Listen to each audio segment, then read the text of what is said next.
Hello, friends and relatives. Good afternoon. I want to invite you for another Bible reading. Please join and read with me the words of God in the Holy Bible. I'm going to read 3 chapters today from the book of Judges, specifically chapters 16 to 18. So we start now on chapter 16. Now Samson went to Gaza and saw a harlot there, and went in to her. When the Gazites were told, "Samson has come here," they surrounded the place and lay in wait for him all night at the gate of the city. They were quiet all night, saying, "In the morning, when it is daylight, we will kill him." And Samson lay low till midnight. Then he arose at midnight, took hold of the doors of the gate of the city and the 2 gate posts, pulled them up, bar and all, put them on his shoulders, and carried them to the top of the hill that faces Hebron. Afterward it happened that he loved a woman in the valley of Sorek, whose name was Delilah. And the lords of the Philistines came up to her and said to her, "Entice him and find out where his great strength lies, and by what means we may overpower him, that we may bind him to afflict him. And every one of us will give you 1,100 pieces of silver." So Delilah said to Samson, "Please tell me where your great strength lies, and with what you may be bound to afflict you." And Samson said to her, "If they bind me with 7 fresh bowstrings, not yet dried, then I shall become weak, and be like any other man." So the lords of the Philistines brought up to her 7 fresh bowstrings, not yet dried, and she bound him with them. Now men were lying in wait, staying with her in the room. And she said to him, "The Philistines are upon you, Samson." But he broke the bowstrings as a strand of yarn breaks when it touches fire. So the secret of his strength was not known. Then Delilah said to Samson, "Look, you have mocked me and told me lies. Now, please tell me what you may be bound with." So he said to her, "If they bind me securely with new ropes that have never been used, then I shall become weak, and be like any other man." Therefore Delilah took new ropes and bound him with them, and said to him, "The Philistines are upon you, Samson."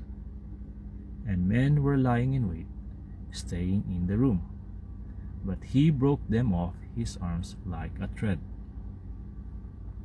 Delilah said to Samson, "Until now you have mocked me and told me lies. Tell me what you may be bound with." And he said to her, "If you weave the 7 locks of my head into the web of the loom." So she wove it tightly with the batten of the loom, and said to him, "The Philistines are upon you, Samson." But he awoke from his sleep, and pulled out the batten and the web from the loom. Then she said to him, "How can you say, 'I love you,' when your heart is not with me? You have mocked me these 3 times, and have not told me where your great strength lies." And it came to pass, when she pestered him daily with her words, and pressed him, so that his soul was vexed to death, that he told her all his heart, and said to her, "No razor has ever come upon my head, for I have been a Nazarite to God from my mother's womb. If I am shaven, then my strength will leave me, and I shall become weak, and be like any other man." When Delilah saw that he had told her all his heart, she sent and called for the lords of the Philistines, saying, "Come up once more, for he has told me all his heart." So the lords of the Philistines came up to her and brought the money in their hand. Then she lulled him to sleep on her knees, and called for a man, and had him shave off the 7 locks of his head. Then she began to torment him, and his strength left him. And she said, "The Philistines are upon you, Samson." So he awoke from his sleep, and said, "I will go out as before, at other times, and shake myself free." But he did not know that the Lord had departed from him.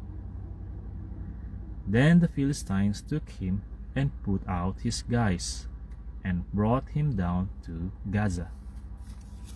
They bound him with bronze fetters, and he became a grinder in the prison. However, the hair of his head began to grow again after it had been shaven. Now the lords of the Philistines gathered together to offer a great sacrifice to Dagon their god, and to rejoice. And they said, "Our God has delivered into our hands Samson, our enemy." When the people saw him, they praised their God, for they said, "Our God has delivered into our hands our enemy, the destroyer of our land, and the one who multiplied our dead."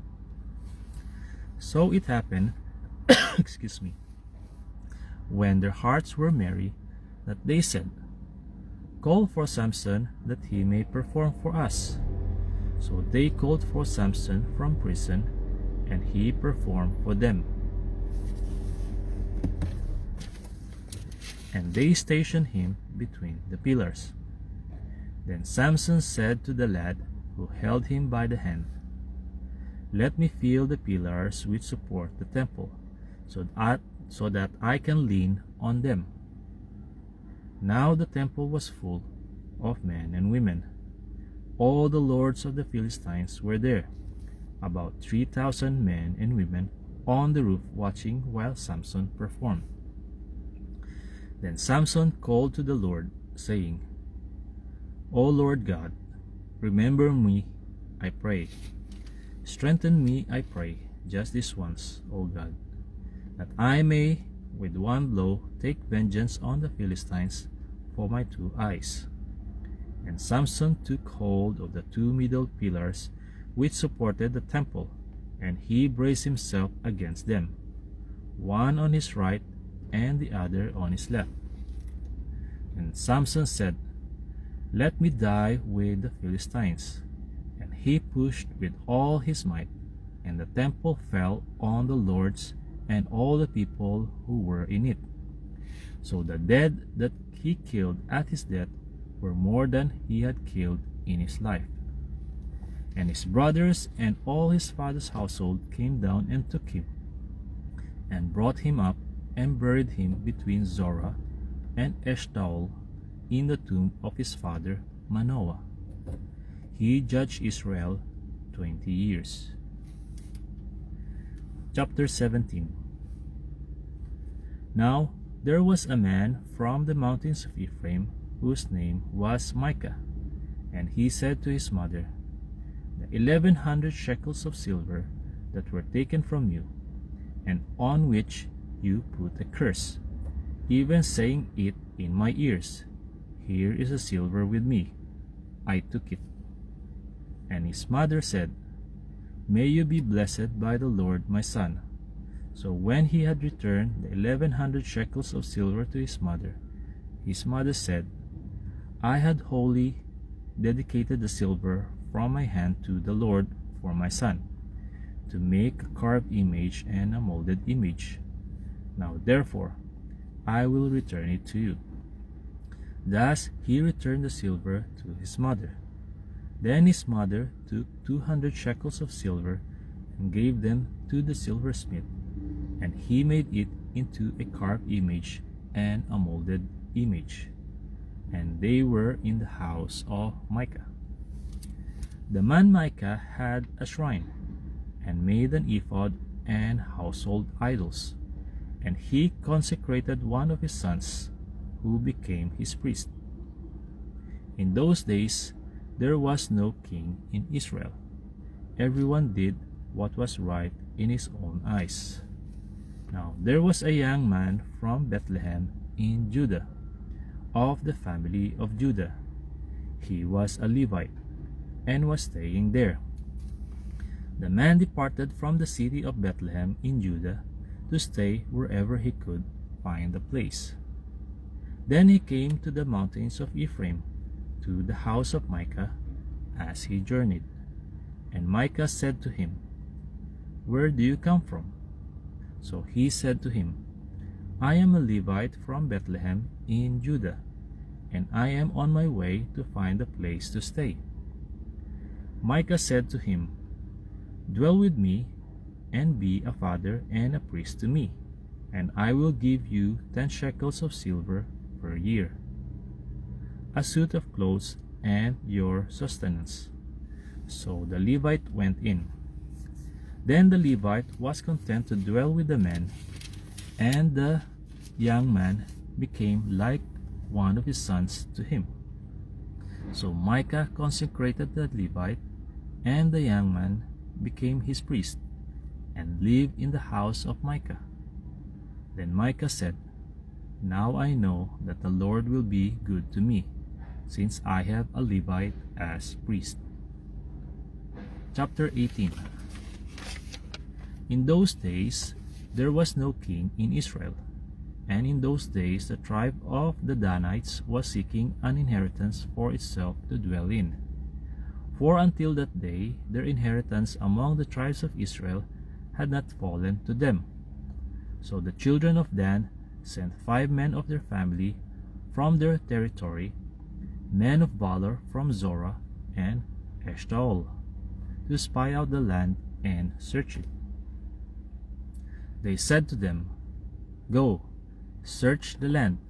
So they went to the mountains of Ephraim, to the house of Micah, and lodged there.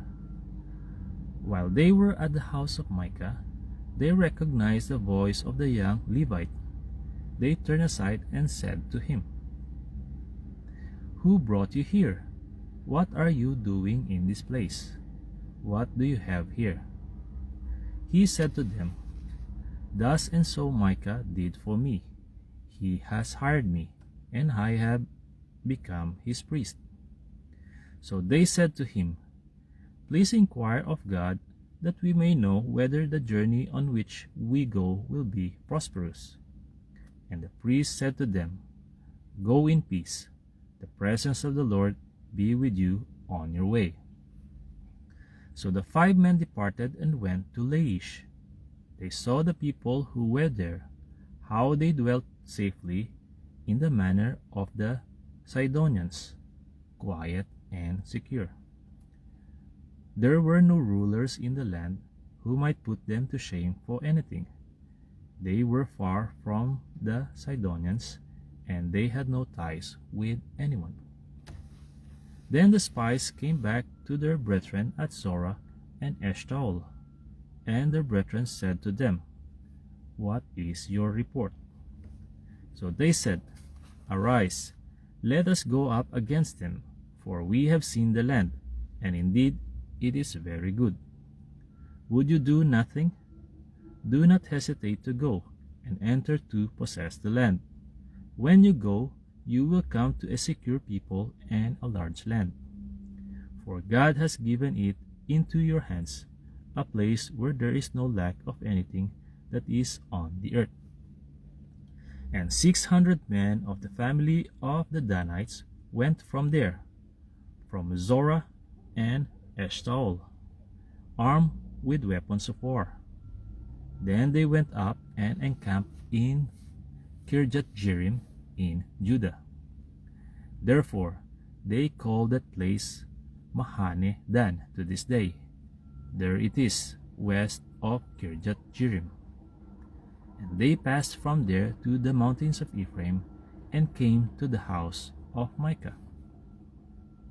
Then the 5 men who had gone to spy out the country of Laish answered and said to their brethren, Do you know that there are in these houses an ephod, household idols, a carved image, and a molded image? Now therefore consider what you should do. So they turned aside there, and came to the house of the young Levite man, to the house of Micah, and greeted him. The 600 men, armed with their weapons of war, who were of the children of Dan, stood by the entrance of the gate. Then the 5 men who had gone to spy out the land went up. Entering there, they took the carved image, the ephod, the household idols, and the molded image.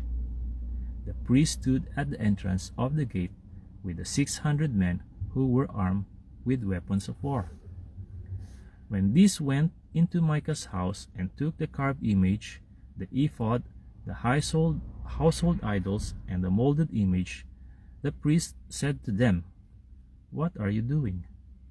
And they said to him, Be quiet, put your hand over your mouth, and come with us. Be a father and a priest to us. Is it better for you to be a priest to the household of one man, or that you be a priest to a tribe and a family in Israel? So the priest's heart was glad, and he took the ephod, the household idols, and the carved image, and took his place among the people. Then they turned and departed, and put the little ones, the livestock, and the goods in front of them. When they were a good way from the house of Micah, the men who were in the houses near Micah's house gathered together and overtook the children of Dan. And they called out to the children of Dan. So they turned around and said to Micah, What ails you that you have gathered such a company?